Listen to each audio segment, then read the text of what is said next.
part of the ops agenda, a part of their modus operandi, is to find out which one of you is a potential leader. And if you are, then we begin a work of progress on your life, which will make people get off of that. It's a part of it, as much as in any defense, you trying to figure out which way this dude is likely to go so I can rip that ball. It's the same. Katt Williams is diving deep, peeling back all the layers of Hollywood elites and their alleged dark secrets. Because he's a liar. Nobody knows why liars lie. And that's why I had to come on the program. The truth don't need motivation. I'm just saying I can't let these dudes lie. If you give a liar a platform to lie, then I'm not being messy by saying, hold on, that never happened, it's untrue, and there are hundreds of witnesses for each thing I'm saying. Katt Williams is generating quite an uproar with discoveries that are blowing people away. I infiltrate the Illuminati and see what secrets they got in there. And then I grab some and I run back to y'all and bring them to y'all. And they would kill me if they could. But I'm too fast. I'm saying that everything that happens in a business that's based off of pretend, that seems like a setup is. Everything that happens in a business, everything that happens in a business that's based off of pretend, that seems like a setup. Yes. In this particular case, Katt is not holding back and is revealing everything there is to know about Steve Harvey and Diddy. And against them, then they sometimes have a problem, but we don't let that change the content, because that's all you know me for, is that I'm quite likely to tell the whole truth and nothing but the truth, so help me God. Recently, it has been rumored that Steve has been pimping out Lori to none other than Diddy himself. I've had to turn down $50 million 4 times. 4 times. Just to protect my integrity and that virgin hole I was telling you about. Right, because P. Diddy be wanting to party. And you gotta tell him no. You got to tell him no. I did. I did. See, I got the receipts for everything I'm telling you. That's why I can say them so freely. Kid, I need to know. You here, get your number. Thank you, sir. Thank you. Come on. Because early on, you was accusing me of being... Man. It's crazy. Because I'm favored by God. Like, when I see people's wives and stuff, I don't even look at them. You know what I mean? Like, I don't want to look at nothing I don't want to have. Because I know how blessed I am. If I look at it, I got it. That's how Diddy be feeling. Now, come on. Here's everything you need to know. Now, this is a strange claim, sure, but things take an even more bizarre turn when Katt implies that both Steve and Diddy coerced Lori into some very questionable circumstances, and that they treated her horribly along the way, similar to how Diddy is said to have abused Cassie. According to Katt, Hollywood has somehow made Diddy the leader, and the rest of the industry simply follows him into doing whatever he demands. People demand to be led, regardless. There's not 13 shepherds and all these sheep. Why? Because it's unnecessary. Just one. Just one that has the connection with the sheep, which allows the sheep who has a brain about that small to be able to just focus on eating grass and not worry about falling off a cliff. We have the desire as humans to be led. We want to be led into battle. We want to be led into the football game. This is all because this is how we are wired. The cheerleaders and the pomp and circumstance, that goes back to the times of first humanity, because we do need that.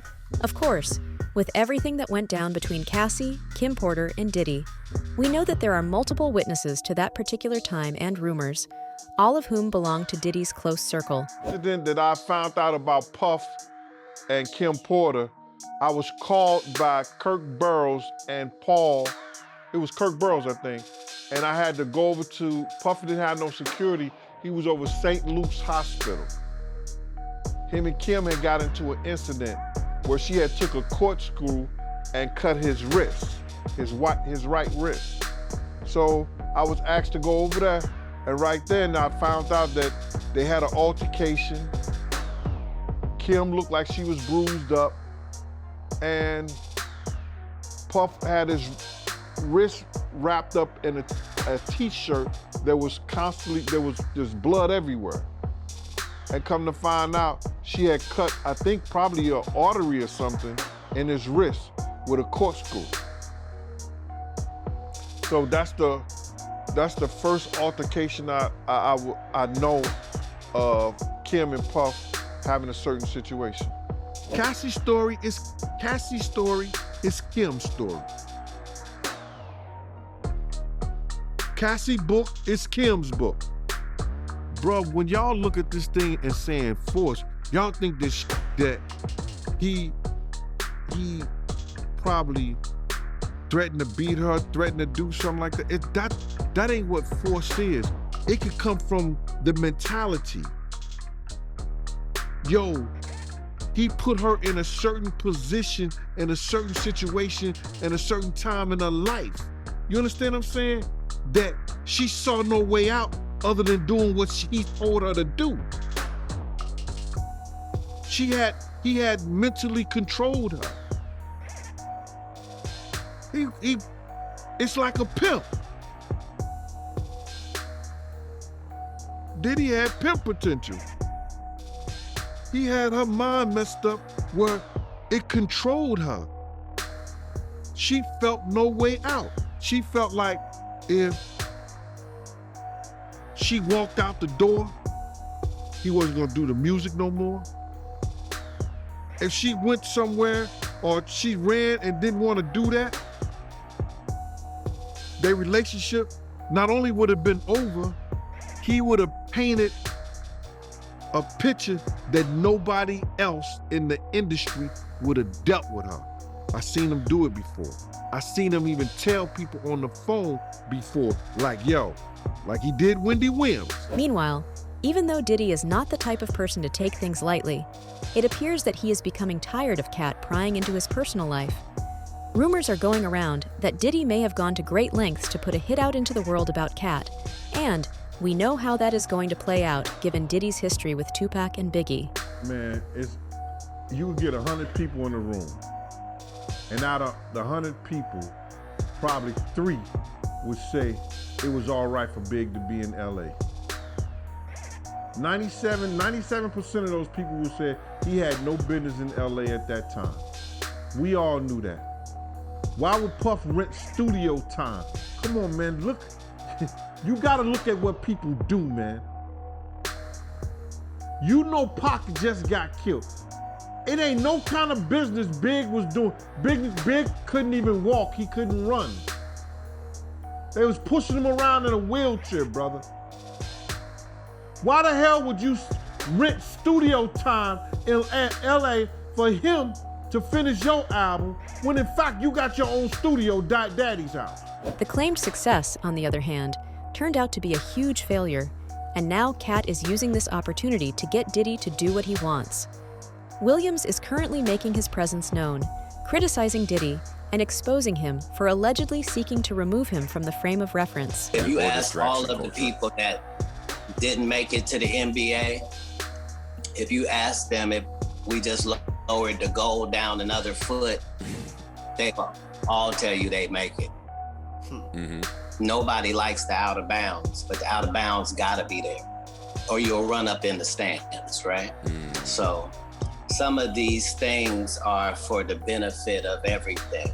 Nobody likes the speed limit, but it's necessary. Nobody likes the shoulder of the road, but it's there for a reason. Mm-hmm. My point is, people weren't all that extremely funny back when they could say whatever they wanted to say. There's no cancel culture. Cancellation doesn't have its own culture. That was people of color. That was us policing our own culture. That was people without a voice being trashed by people just because they had a bigger name than them and more money than them and a better office than them. They could sweep them up under the rug like they didn't matter. I don't know what people we think got canceled that we wish we had back. I don't even know who are they. it's done for the reasons it's done for, and it helped who it helped. If all that's going to happen is we have to be more sensitive in the way that we talk, isn't that what we want anyway? I'm saying your job as a comedian is to please the most amount of people with your art. So if you want to offend somebody, nobody took those words away from you. Dirty bitch ain't been taken away. You can say that, but don't call somebody this word when you know this affects all of these people. Don't use the R word when you really mean people on the spectrum. Don't say this word instead of saying autistic. Don't say this word instead of saying little people. Look, if these are the confines that keep you from doing the craft God put you to, then it probably ain't for you. Not to mention, despite our early assumptions, the drama surrounding the Steve Harvey family is turning out to be even more intense than we had anticipated. For one, the Harvey family has been experiencing an internal crisis, with Steve's biological children feeling neglected in comparison to Marjorie and her crew, particularly Lori. And, of course, Lori had a lot to say back to Williams and his claims on her relationship with Diddy. Really, you got 20 other people that you're entertaining. Like, it's like, just be open and honest about what it is, what you're doing, because then I feel like that gives you an opportunity to make a conscious decision about what you want to do, not compromising my values and like my standards and my requirements. I think it just also depends too, like where you guys are at in that stage of the relationship, because sometimes like you gotta just make sure you're giving it to the right person. I think that's important, because it's like when you start giving it to the wrong person, it's gonna like drain you. Then again, Katt Williams asserts that there is a stunning explanation for Steve's seeming preference, and that is the fact that he is apparently pimping Lori out to a variety of men, including Diddy, to get the success Steve always wanted. If you don't say anything, these dudes will run over you. I don't know if you know how bullies operate. Secondly, when you take a step back, it is impossible to ignore the fact that Steve appears to give Lori more attention than he does his own children. You see, the fact that he has been more active in her life than he has been with his own children lends weight to the notion that it is not merely something that happens. For example, Steve's son Broderick disclosed that his father had been missing for the first 16 years of his life during his childhood.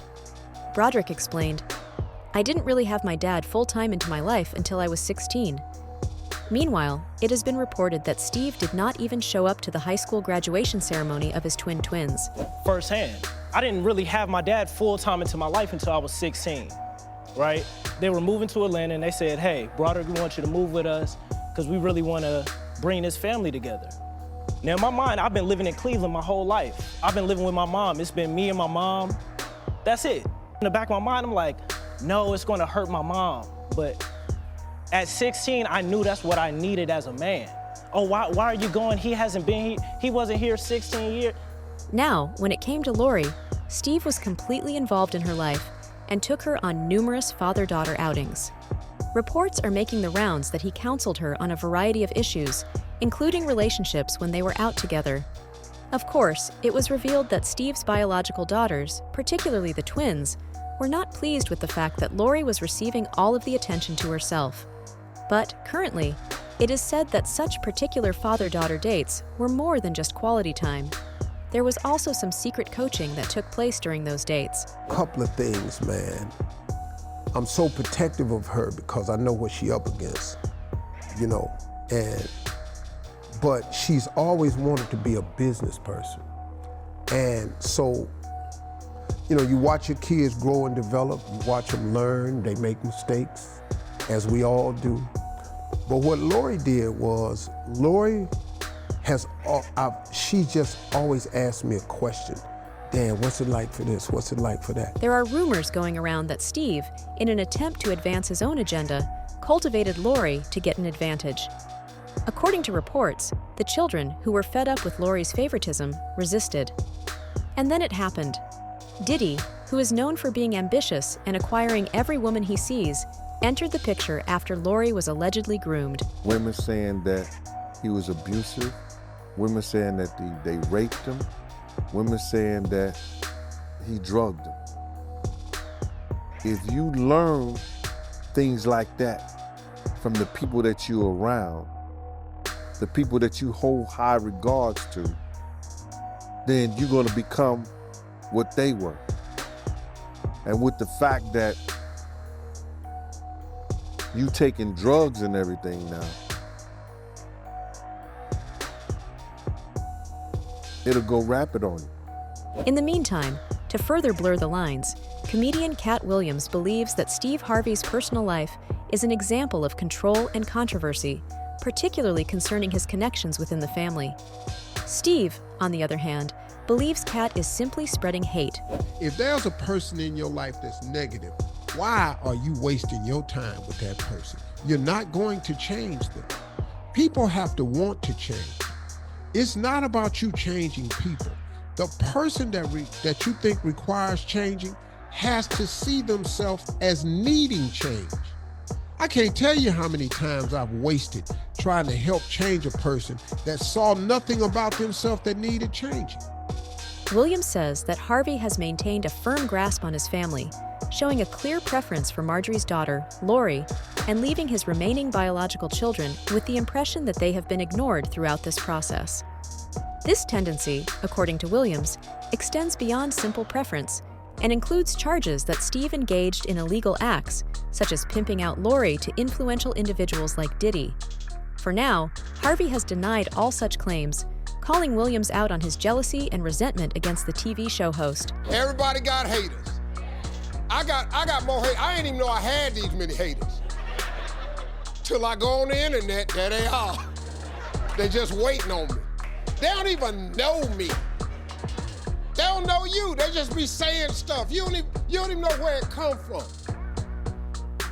The only way a hater has power over you is if you give it to them. That's all for today. Make sure to drop by with your thoughts in the comments below. For more updates, simply hit the bell icon.